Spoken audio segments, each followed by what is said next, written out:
Good day guys, my name is Brother Spoo. Welcome again to LSTV guys. Today's story we're gonna react to the true story about Jinn possession guys. Another Jinn video, another one guys, and you cannot seem to know enough about this. I've not dived deep into the topic as of yet, but let's see what Merciful Servant has to say about this one. But I always trust them. They have nice content, very nice and educational. That's why we're here. Learning, learning, learning. For those who are new, man, subscribe down below and please give this video a thumbs up. Please like the video for the YouTube algorithm so many people can watch it. In that way, you are supporting the channel. Thank you very much. Let's do this. Anyone here denies the existence of Jinn? Just the existence of Jinn. Alhamdulillah. So we won't waste time to talk about this because this is affirmed in the Quran and Sunnah. The existence of Jinn as creation of Allah subhanahu wa ta'ala that are created from fire or the flameless part of fire. So Allah subhanahu wa ta'ala said وَخَلَقَ الْجَانَّ Flameless part of fire. Marriage is the flameless part of the fire, I think the brothers have the PDF still. It shows on the top. Flameless part of fire is like air. You can't see it, and if you touch it, you could go through it with your finger very quickly and it doesn't burn. That's how Jinn are now. The creation of Jinn, they're not... See, some people think of Jinn as being bodies like our body. That is scary. The possession of Jinn doesn't make sense, of a body entering another body. Allah subhanahu wa ta'ala said, إِنَّ الَّذِينَ يَأْكُلُونَ الرِّبَا لَا يَقُومُونَ إِلَّا كَالَّذِي يَتَخَبَّطُهُ الشَّيْطَانُ مِنَ الْمَسِّ. Al-mas is a possession, okay? And the reason the Jinn do that is due to many things. Main factor that a Jinn would possess someone or harm someone is due to magic that someone would done for them. This is the main, the magicians, they use Jinn, or they, astaghfirullah, the Jinn uses the magicians to do things that they want. Magicians don't have control over Jinn. They're just working for the Jinn. They're giving sacrifices in a certain way to do what the Jinn wants or what they ask them to do. And the first thing they ask the magician is to disbelieve in Allah and to disbelieve in whatever religion they follow. And I have met about 22 magicians so far. I have it all recorded in a book, inshallah. Magicians who repented and said the stories and how they bring in Jinn and how they commanded them. There are certain books. One of the most famous book today, Shamsul Ma'arif, it's sold on Amazon for $9. Wow. So I just did an advertisement $9 for a magic book. Okay, it's out there. It's $9.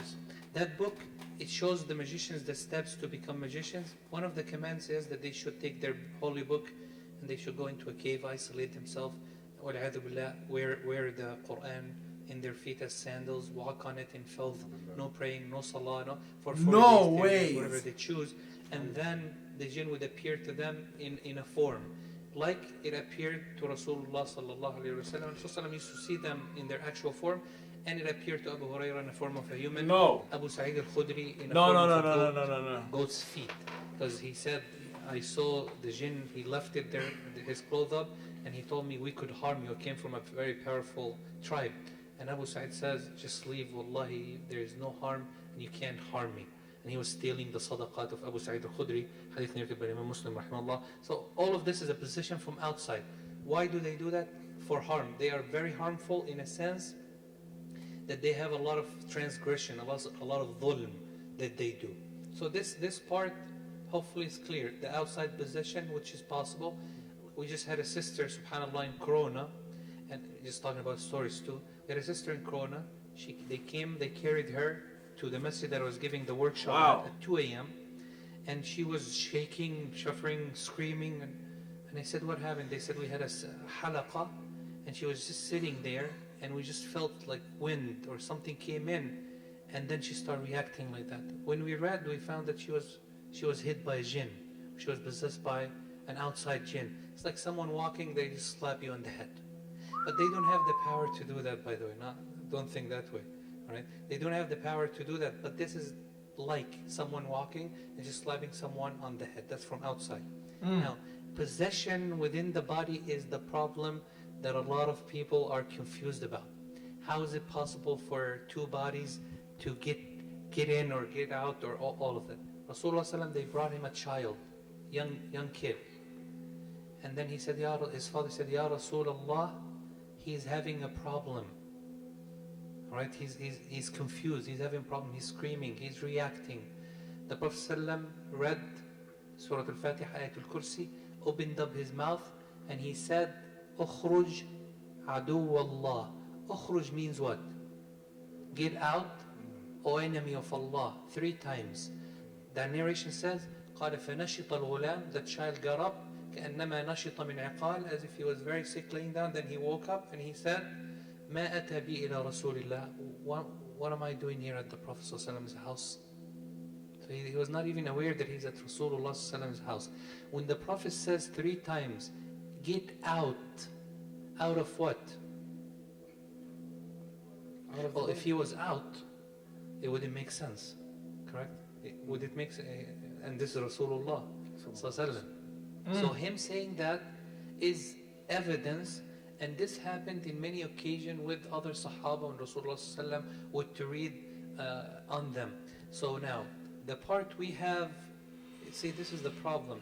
The 4 openings that you have in your body, all right, that are very clear, or doors for the jinn. There's another hadith that that Rasulullah sallallahu alaihi wasallam, when the Sahaba, when he looked into his eyes, and he mentioned the same wording, and he read to him, and then he completely woke up as if he was freed. And then Rasulullah said, take him home. So all these definition, or all these hadith supports that. I'll give you a life story and I'll end with it, inshallah. There's one sheikh, and I don't no longer argue with, alhamdulillah, with anybody who denies jinn or existing or magic. Because I have seen it 20 years. I have over 200 cases of jinn possession. Wow. But this sheikh told me clearly there is no such a thing. So I took him to a sister. Allahu Akbar. So, no, sorry. Say, read Ayat Al-Kursi, because if took him to a sister, she had jinn, of course. What did you guys get? So we went to their house. The husband is sitting down, and this, I'm telling you something that I witnessed with my eyes. It's not a story. So the sheikh sat on a couch. His qira'ah was, mashallah, like al-Husari. She sat on the ground.